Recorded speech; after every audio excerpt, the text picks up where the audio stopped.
मान्यवर जी प्रणाम जी। मैं अक्षय ग्वाला अयोध्या से। जी सर मेरा प्रश्न है कि हमारे जो कुल गुरु माने जाते हैं मुरली वाले, मैं ग्वाला ही हूँ और प्रभु जी को जो 16,108 स्त्रियों का दाम्पत्य जीवन या पति या उनकी ये 16,108 पत्नियां कही जाती हैं, इस शब्दांश का तात्पर्य आज से प्रभु जी जानना चाहता हूँ आपकी मुखारबिंद से। क्या जानना है कि 16,108 पत्नियां क्यों थी? ना आश्रय क्या है, तात्पर्य क्या है कहने का प्रभु को कि 16,108 स्त्रियां थी प्रभु मुरली वाले के, तो इसका आश्रय क्या है, तात्पर्य क्या है सर? आश्रय क्या है? तात्पर्य ये है कहने का तात्पर्य यह है कि भगवान की 16,108 16,000 वेद की ऋचाएं हैं। वेद के मंत्र 16,000 ऋचाएं, 108 उपनिषद, 16,108 मार्ग हैं ईश्वर तक पहुंचने के। ये सब वेद की ऋचाएं हैं, पहला। दूसरा, 16,108 पत्नियों के पति हैं भगवान। अच्छा ये बताओ जी, आपके पति कौन है? मेरे पति कहें या पिता कहें या ईश्वर कहें, वो मुरली वाला है मेरा। पति मतलब तुम हो एक अगोचर सबके प्राण पति। यस है ना जी, अपन सब आरती गाते हैं कि तुम हो एक अगोचर सबके प्राण पति। जो प्राणों की रक्षा करे वो पति। पति मतलब जैसे राष्ट्रपति, सबका पति है राष्ट्रपति जी। पारक्षण धातु से पति बनता, जो रक्षा करे वो पति है। राष्ट्रपति रक्षा करता है राष्ट्र की, सेनापति रक्षा करता है सेना की, तो सेनापति। उसी तरह भगवान सबके प्राणों के रक्षक हैं, इसलिए भगवान प्रत्येक जीव के पति हैं, रक्षा अर्थ से सबके पति हैं। तो तुम हो एक अगोचर सबके प्राणपति, तो केवल 16,108 नहीं, इस धरती पर चींटी से लेकर हाथी तक जो है, आप भी मैं भी इतने सब भी सबके पति भगवान ही हैं। पति मतलब रक्षक। सर वो ये तो बात समझ में आई, लेकिन सर स्त्रियों की दृष्टि श्रेणी से क्यों तुलना की गई है 16,108? स्त्रियों के वो देखो, जो भगवान राम थे ना, भगवान राम सीता से कर लिए ब्याह, पर सीता की अन्य जो सखियां थीं जनकपुर की, और 14 वर्ष के दौरान जिन जिन ने राम को देखा, कुछ स्त्रियां राम को देखकर ऐसे, जैसे मीरा ने भगवान को पति रूप में चाहा, ऐसे ही बहुत सारी स्त्रियों ने राम को पति रूप में चाहा। लेकिन राम सबके पति नहीं बन सकते थे क्योंकि मर्यादा पुरुषोत्तम थे। तब उन स्त्रियों की कामना, अब चूंकि भगवान है कामना पूरी भी करनी है, तो उन राम को त्रेता में द्वापर में कृष्ण बनकर आना पड़ा और उन सभी सखियों के पति बनकर उनकी पिछले जन्म की इच्छा को पूरा करना पड़ा। इसलिए गोपियां भगवान को पतिम में कुरुते नमः, पति के भाव से भजती थी। ठीक है, और कोई प्रश्न? सर आया हूँ इतने दिनों बाद भाग के, तो बहुत खूब टीवी पे देखा आपको, बहुत खूब सुना आपकी, तो मैं कहा चलो अब चलता हूँ। खुश रहिए।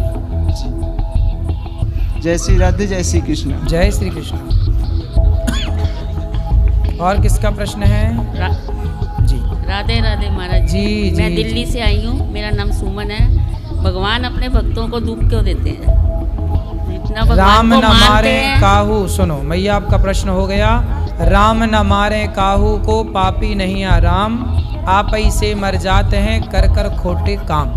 भगवान किसी को दुख नहीं देते, को न काहू को सुख दुख कर दाता, निज कृत कर्म भोग सौभ्राता। हर व्यक्ति अपने अच्छे बुरे कर्मों का फल भोगता है। आप बुरा करेंगे तो आपके साथ बुरा होगा, जब आपके साथ बुरा होगा तो आपको लगेगा यार भगवान दुख दे रहे हैं। भगवान दुख नहीं दे रहे हैं, आपने जो किया था गलत काम। जैसे भीष्म पितामह ने एक सांप को कांटे के ढेर में फेंक दिया था कुछ जन्म पहले, तो कांटे चुभ गए ढेर सारे, कांटा चुभने से सांप मर गया। तो जैसे पितामह के द्वारा सांप को कांटों की सैया दी गई, तो पितामह भीष्म को भी बाणों की सैया पर लेट करके वो सांप को जो कांटों में सुलाया था उसका बदला इस जन्म में पूरा हुआ। तो कोई दुख भगवान थोड़ी दे रहे हैं किसी ये को। पिछले जन्मों का कर्म है। हाँ, अब सीधा अपन लोग क्या करते हैं, मुंह उठाए और सीधा भगवान को कह दिया कि भगवान ने दुख दे दिया। हम ये नहीं देखते कि हमारे अपने कर्म क्या थे, हमने कहाँ गलत काम किए। अच्छा ये बताओ, भगवान से आपकी कोई मैया दुश्मनी है? भगवान आपको दुख क्यों देंगे ये बताओ? नहीं, जो पाप करते हैं उनको तो सुखी रखते हैं। और जो नहीं, इस ऐसा जन्म आप में- कह रहे, ऐसा है आप कह रहे हैं कि जो पाप कर रहे हैं वो सुखी है। नहीं, दुर्योधन ने पाप किया, द्रौपदी के कपड़े उतरवाए, लेकिन वो सुखी थोड़े दिन तो रहा। पांडव वनवास चले गए, वनवास 12 साल, 1 वर्ष का अज्ञातवास, 13 साल सुखी रहा दुर्योधन। द्रौपदी के कपड़े उतारने के बाद 13 से 14 साल सुखी रहा। 15वें साल तो द्रौपदी के कपड़े में हाथ लगाया ना जिस दिन, उस दिन से 15वें साल में सर्वनाश होना स्टार्ट हो गया। ऐसा पर 15 साल तक तो यही लगेगा देखने में, यार ये पापी आदमी बड़ा तरक्की कर रहा। मैया, पाप करने वाले कुछ महीने कुछ वर्ष ही दिखते हैं कि हाँ ये बढ़िया है, लेकिन उनका अंत बड़ा बुरा होता है, सर्वनाश होता है। अंत हमने तो नहीं देखा ना। क्यों? कैसा अरे होगा। आप देखो ना देखो, पर होता तो है। ईश्वर के घर देर तो है, अंधेर नहीं है। लेकिन ये बताओ, दूसरा पापी है पुण्यात्मा, उससे आपको क्या? आप बताओ कि आप दुखी हैं तो भगवान को दोष क्यों देते हैं? हम दूसरे के पाप पुण्य के ठेकेदार क्यों बने? अपना देखो ना कि आप कितने पाप और पुण्य करे बैठे हो। आप बताओ, आप दुखी हो कि सुखी हो? हम तो संतुष्ट हैं, हमें कोई वो नहीं है, लेकिन कोई काम नहीं होता ना तो फिर मन में ये बातें आती हैं। तो काम नहीं होता तो काम कर लो। इसमें भगवान सब काम करने आएंगे, तुम्हारा झाड़ू पोंछा सब भगवान करें हैं? नहीं, ये बात नहीं कह रही। फिर क्या बताओ? बच्चों की शादी नहीं हो रही, बच्चे इतने बड़े बड़े होते जा रहे हैं। कितने साल के हैं? 30 से ऊपर हो गया बेटा। बेटा क्या हाँ। काम करता है? बेटा जॉब करता है। कितना कमाता है? ये तो पैकेज होता है ना, उसका हिसाब कितना होता है। तो बताओ, मैं चुरा थोड़ी लूंगा। कितना कमाता है? यही 30-40 लाख। तो इतना अच्छा कमाता फिर भी शादी नहीं हो रही है? नहीं हो रही। तो उसको बताना चाहिए, साल में इतना पैसा कमा रहा है। साल में कि महीने में? साल में। अब बताओ, 40 लाख रुपया कमा रहा है साल का, फिर भी शादी नहीं हो रही है। भैया अपना नहीं। नंबर दे दो, अभी हो जाएगी 1 हफ्ते के अंदर। अभी देखो यूट्यूब पे सब सुन रहे हैं कि 40 लाख कमा रहा मैया का नहीं, छोरा। 40 लाख नहीं बोला मैंने, 13 बोला है साल का। अच्छा हाँ, 40 नहीं बोला मैंने, 13-14 ऐसे। ठीक है, हम्म, इतने में भी हो जाएगी। हाँ, कहाँ नंबर दें? हैं? कहाँ पर लिखवाएं? आप अपना नंबर बोल दो, मोबाइल ऐसी यूट्यूब पे आ जाएगा, अपने आप नहीं। छोरियों के फोन आने लग जाएंगे। यूट्यूब पे नहीं मैं बोल। राधे राधे।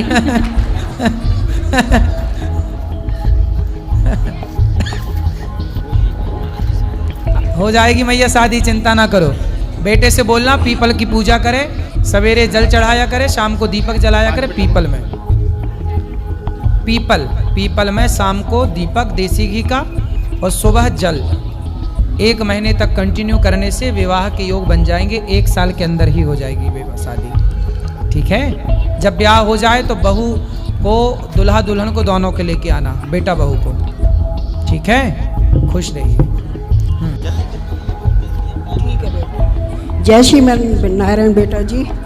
मैं ये पहले आई थी 1 महीना पहले ना, प्रश्नोत्तरी करी थी, मेरा संशय रह गया है। आपने कहा, संशय रह गया मेरा, आपने कहा था कि, मैंने आपसे पूछा था कि सहन करने की शक्ति कब तक होती है। आपने कहा था कि जब तक भाई सहन कर सको।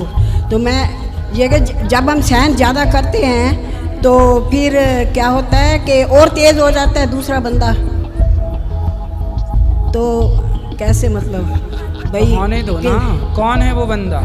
कोई हो नाम और बताओ। तेज हो जाते हैं, कोई भी हो और तेज हो जाते हैं तो तो फिर और आपके, ज़्यादा। आपने जवाब दे के देखा, वो जवाब देने से रुक रहा है? हाँ जी, क्या अपना स्टैंड नहीं, मेरे को ये बताओ, अपना स्टैंड नहीं लेना चाहिए अपनी? यदि आपके जवाब देने से वो रुक रहा है तो जवाब दे दो। हाँ जी, रुकते हैं। और यदि नहीं रुक रहा है हाँ तो जी। फिर कुत्ता भौंके नहीं तो नहीं, कहाँ कुत्तों के पीछे? फर्क पड़ता है थोड़ा।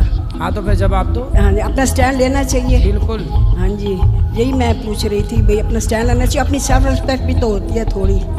ये सही है, लेकिन एक सिंपल है ना, देखो जवाब दे दो ठीक है, पर कुत्तों के मुंह नहीं लगना चाहिए, ये भी तो है। हाँ जी, नहीं वो चीज़ नहीं है। बाकी ये है कि गुरुजी मुझे सब कुछ ज़िंदगी में मिला, सब कुछ, प्रेम नहीं मिला, बस प्रेम से नहीं मिला, जबरदस्ती वाला मिला है। वो क्या मतलब है? क्यों, पति हैं, हाँ जी, प्रेम नहीं करते? सही है, देते हैं करते हैं, मतलब गुस्सा करके करते हैं काम, मतलब प्रेम से नहीं मिल, प्रेम नहीं अरे मिला वो मुझे। गुस्सा नहीं करते, वो गुस्सा प्रेम ही है। प्रेम कितने नहीं मिला। बच्चे हैं? हाँ जी, इज्जत वाला नहीं मिलता, मतलब ये इंसल्ट करके मिलती अब है। बुढ़ापे में कौन मिला सब कुछ है मेरे को।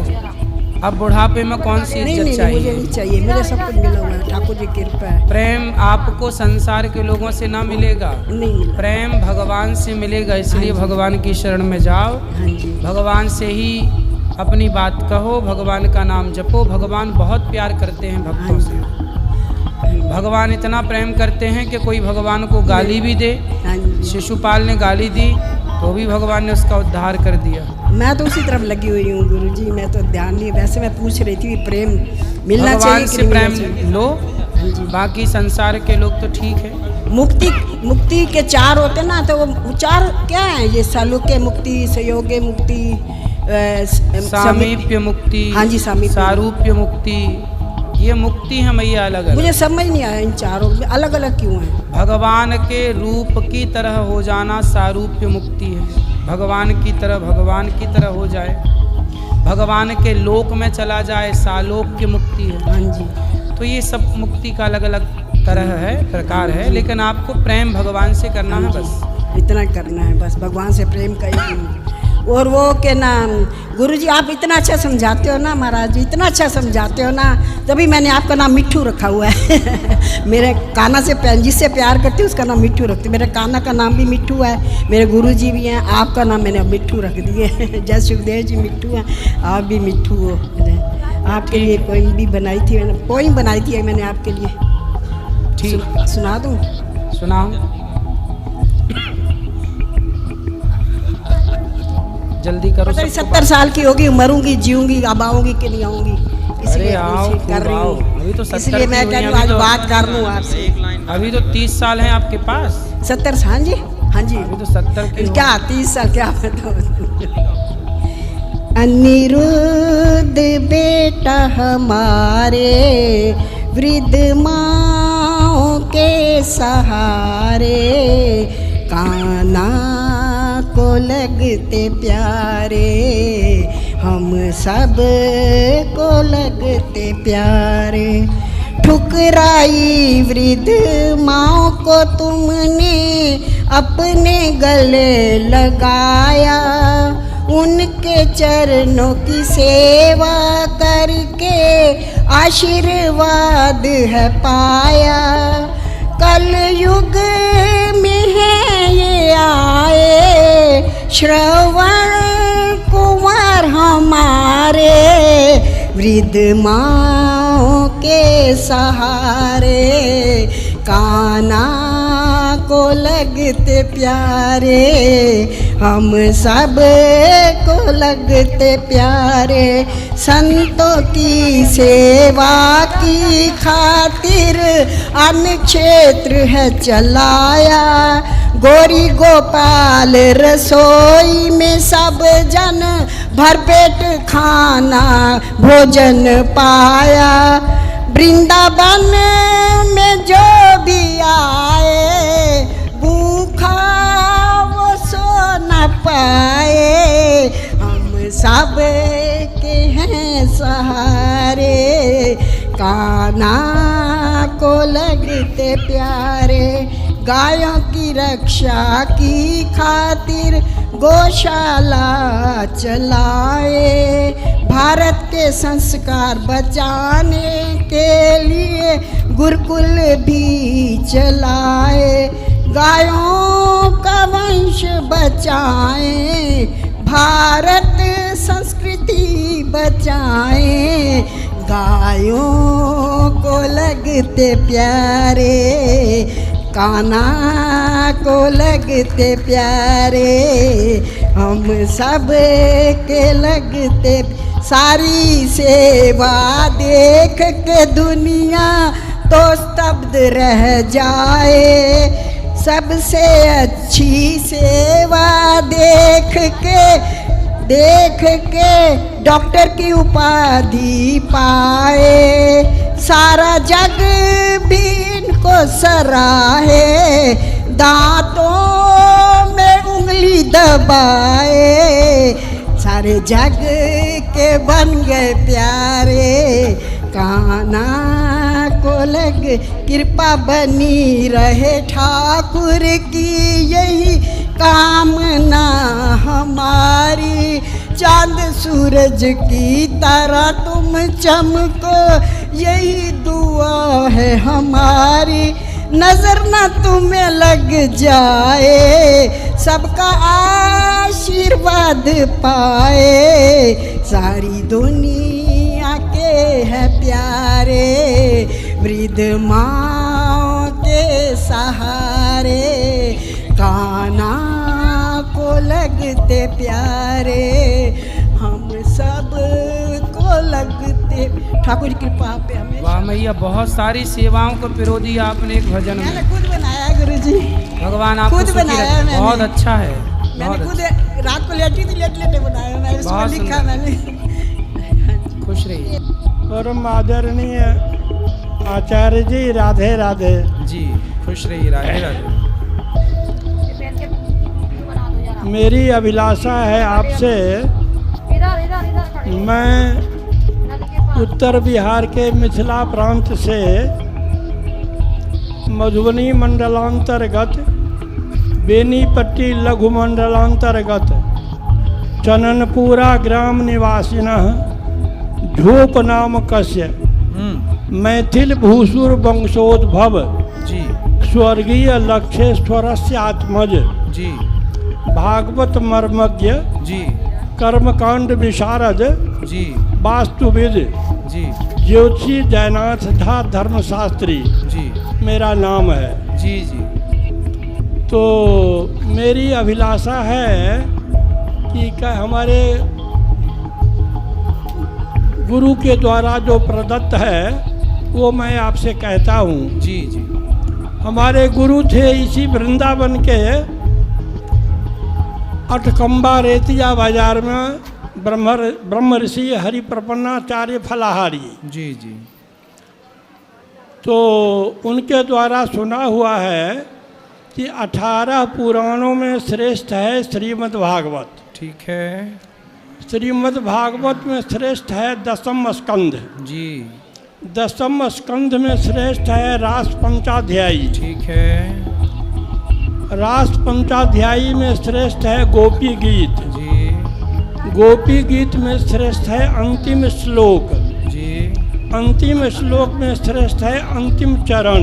ठीक है दत्तेषु जात चरणाम्बुरुहं स्तनेषु भीतासनैः प्रियदधीमहि कर्कशेषु।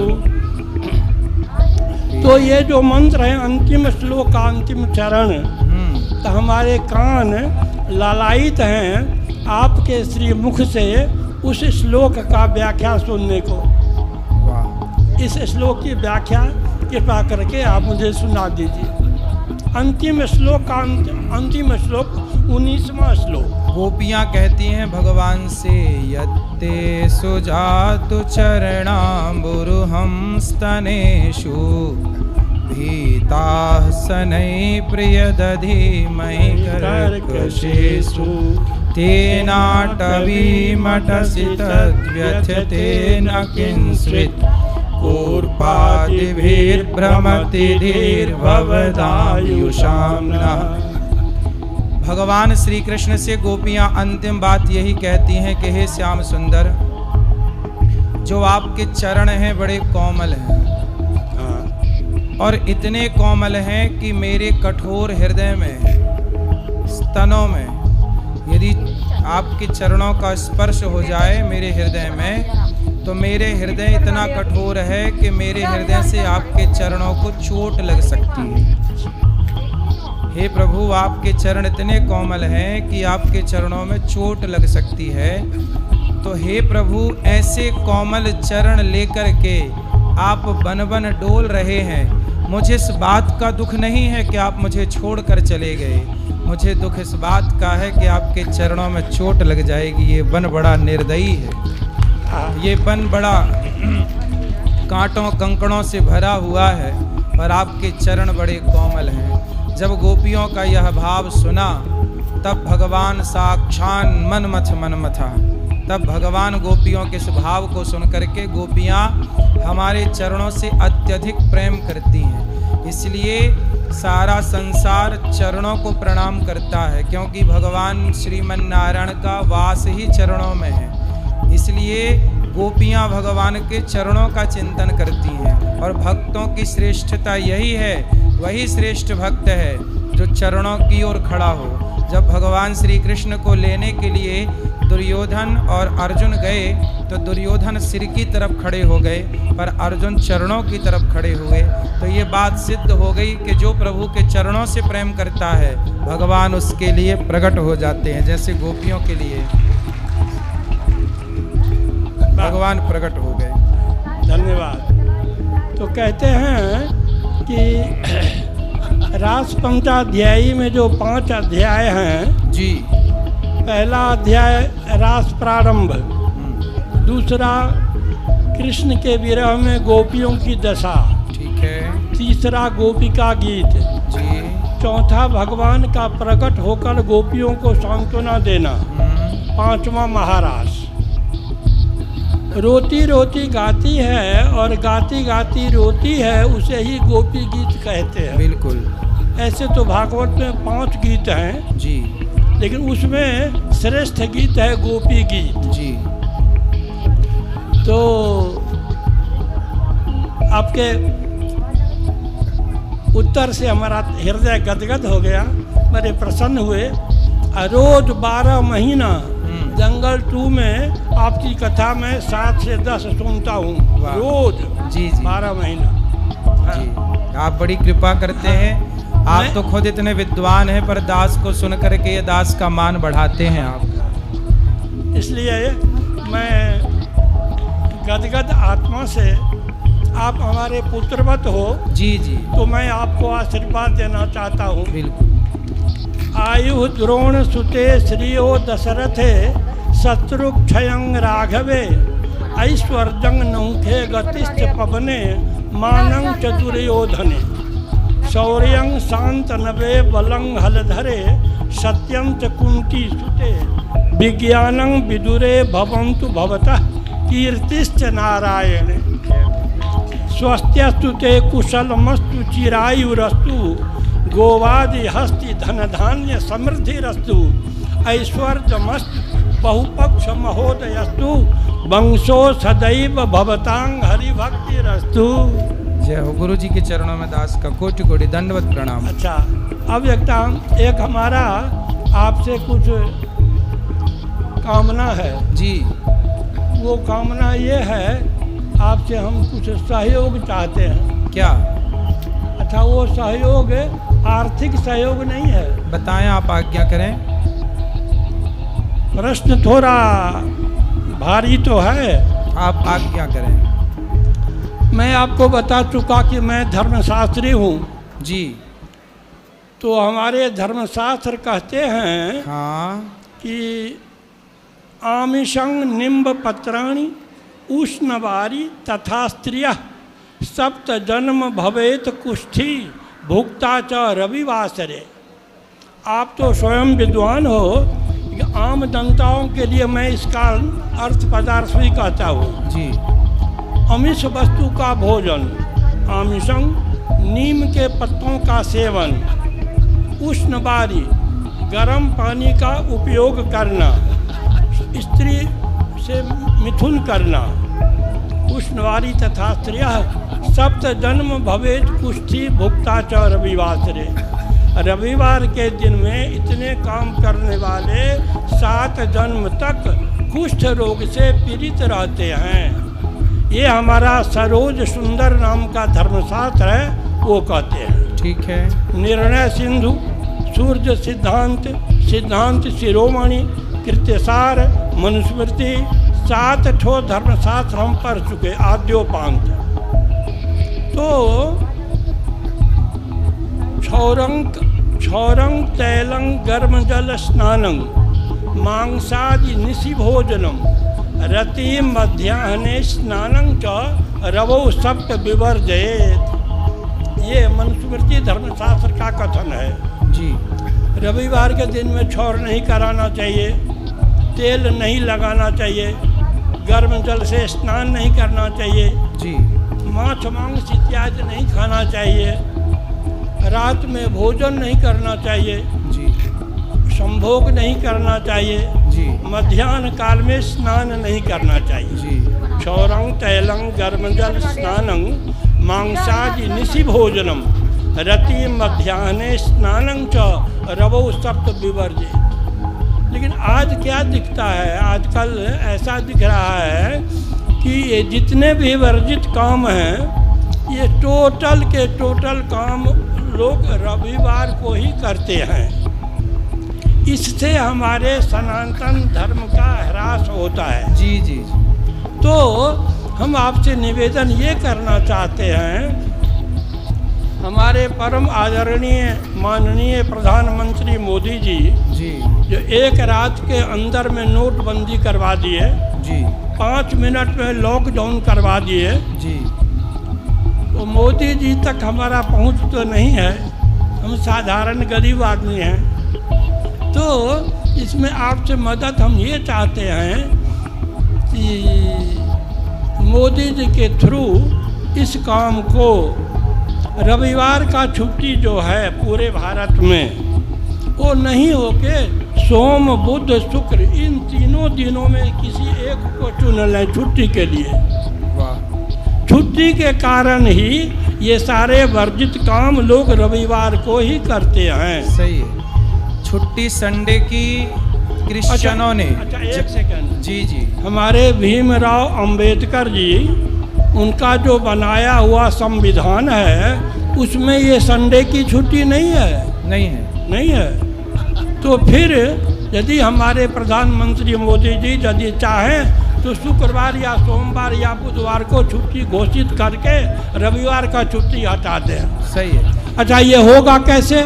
सही है। ये यदि आप ये चीज़ रामभद्राचार्य से बोलें, रामभद्राचार्य को प्रधानमंत्री से मित्रता भाव है, तो रामभद्राचार्य मोदी जी को आग्रह कर सकते हैं तो ये काम हो सकता है। सही है। आप चिंता न करिए, आपकी बात पहुंच जाएगी। अच्छा। लेकिन ये जो संडे की छुट्टी ऐड की गई है ना, ये षड्यंत्र के तहत जब हमारा देश गुलाम था तो हाँ। रविवार के दिन जो ईसाई लोग होते हैं ना वो चर्च जाते हैं। हाँ। तो ईसाई लोग अपने चर्च जाने के लिए उन्होंने छुट्टी करवाई, जबकि अपने यहाँ तो द्वादशी को प्रतिपदा को ये छुट्टियाँ हुआ करती थी। अष्टम्यां च गुरोर्हन्ति शिष्यां हन्ति चतुर्दशी जी। अमावास्यायां द्वयोर्हन्ति प्रतिपद बुद्धि विनाशिनी। ये छुट्टियाँ थी अपने यहाँ। हाँ। अब इन छुट्टियों को कोई भूल भी गए लोग। अब तो आप जो कह रहे हैं ठीक है, आपकी बात पहुंचा दी जाएगी। सुंदर। बस यही निवेदन है। सुंदर सुंदर। अगर रामभद्राचार्य को बोला जाए बिल्कुल बिल्कुल तो प्रधानमंत्री को बोलेंगे सब तो तक बात पहुंच जाएगी आपकी, निश्चिंत रहिए। अच्छा हमारा विचार कैसा लगा आपको? बहुत सुंदर, उत्तम, अति उत्तम, खुश। जय आशीर्वाद दीजिए। अविष्ठार था। राधे राधे गुरु जी। जी मैं ये कहना चाह रहा था आपसे कि बात तो मतलब हम कहीं बाहर भी करेंगे तो भी आदमी हमारी बात सुनेगा, पर दूर तक हमारी आवाज़ और दूर तक हमारा कोई देख नहीं सकता है, और आपके माध्यम से हमको मतलब हर जगह देख सकते हैं लोग। जी। अभी आज मैं सुबह के टाइम में सोम आश्रम के पास में दुकान है, तो एक मुसलमान ने आज वो बात कही जो हमको मतलब सुनने में बहुत बेकार लगा। क्या कहा? वो ये बोला कि मतलब जैसा यहाँ पर अभी एक हादसा हुआ है, तो उस हादसे में वो सारे मुसलमान को तोड़ा नहीं हो सकते हैं, जो 5 लोग ने मारे हैं 26 आदमी, वो सारे मुसलमान तो नहीं हो सकते हैं ना। थोड़ा माइक दूर करो। अब जब सारे 6 लोग में से सारे मुसलमान नहीं हो सकते हैं, फिर हिंदू क्यों नहीं? मतलब पाकिस्तान में जो हमला कर रहे हैं पाकिस्तान वाले, उसमें से बता रहे हैं कि ना उनका कोई धर्म नहीं होता है। धर्म क्यों नहीं होता है? हमारे हिंदू धर्म के तो कभी नहीं टेररिस्ट बनते हैं ना। सही है। और ये लोग यही हर बार में यही बात आती है कि मतलब जो भी करने वाले हैं उसमें से कहते हैं कोई धर्म नहीं है, धर्म नहीं है। मतलब 3 बार आतंकवादियों का भी धर्म है। और आतंकवादियों का धर्म क्या है? उन्होंने जाति पूछी, आप हिंदू हैं तो मार दिया, मुसलमान था तो नहीं मारा। तो मतलब आतंक का भी एक धर्म है ना। मुसलमानों को नहीं मारा जी और हिंदुओं को मारा, मतलब हिंदू को वो अपना दुश्मन मानते हैं और मुसलमान तो वो हैं ही। तो मुसलमान और आतंक ये पर्यायवाची है। तो वही चीज तो समझ में आना चाहिए ना सभी को। मतलब सभी हिंदू हमारे क्या है कि ये चीज को समझते ही नहीं है। तेरे को कौन नहीं समझता? बहुत से हिंदू हैं जो बेचारे मतलब समझते, हिंदू समझते हैं। अब लोगों को वोट चाहिए तो कुछ नेता नहीं समझते, समझते सब हैं। समझना, वो ना समझने का नाटक करते हैं। नहीं तो पुलवामा में जो जैसे हमला हुआ है, इसमें पहले हमको क्या समझना चाहिए कि ये खाली ऐसे नेता नगरी में बात चलती रहे, आगे का कुछ एक्शन नहीं होना चाहिए। अब देख लो, ये भारत की जनता उन नेताओं को भी जिताती है जो नेता आतंकवादियों का साथ देते हैं। देख ले, ऐसा नहीं होना चाहिए। हमको बाद में फैसला सब लेना चाहिए, पहले हमको उसको मुंह तोड़ जवाब देना चाहिए। किसको? पाकिस्तानियों को। तो आपके हिसाब से क्या जवाब देना चाहिए? हमारे हिसाब से तो यही जवाब होना चाहिए कि सर इसको पहले, इसने 26 मारे थे, हमें पहले 2600 मार देना चाहिए, उसके बाद कोई फैसला लेना चाहिए। मार देना समाधान नहीं है। समाधान ये है कि पूरे पाकिस्तान को पुनः भारत में विलय करके एक अखंड भारत की स्थापना की जाए। जी बिल्कुल सर, राधे। साला खेल ही ना रहे पाकिस्तान का जी, एक भारत, एक भारत, पूरी सेना जाए जी, और उनको अपने कब्जे में ले, जो उत्पात मचाए जेल में डाले, और पूरे पाकिस्तान को हिंदुस्तान पुनः बना लेना चाहिए। पर गुरुदेव ये बात तो है कि अभी मैं तेरे को मान लो कि कुछ गुनहगार हैं, उनको हम जेल में डाल दें, पर जेल में डालने के बाद फिर कोई नया तैयार होता है, फिर उसको छुड़वाता है। कौन? यही नेता ही होते हैं। अरे अब तो पाकिस्तान जब भारत का हिस्सा हो जाएगा तो फिर क्या दिक्कत है? तो हिस्सा बनाना ना चाहिए ना। कई बार तो 3 बार तो हिस्सा बना चुके, उसके बाद भी तो हमला ही कर रहे हैं। नहीं, अभी बना नहीं है बेटा। हम जो बात कह रहे हैं वो एक बार में ही खत्म हो जाएगी कहानी सारी। पूरा पाकिस्तान एक हिंदुस्तान पुनः। जो गलती महात्मा गांधी जी ने की उस गलती को सुधार लिया जाए, बंटवारे की गलती। ये होना चाहिए सर। राधे राधे गुरुदेव।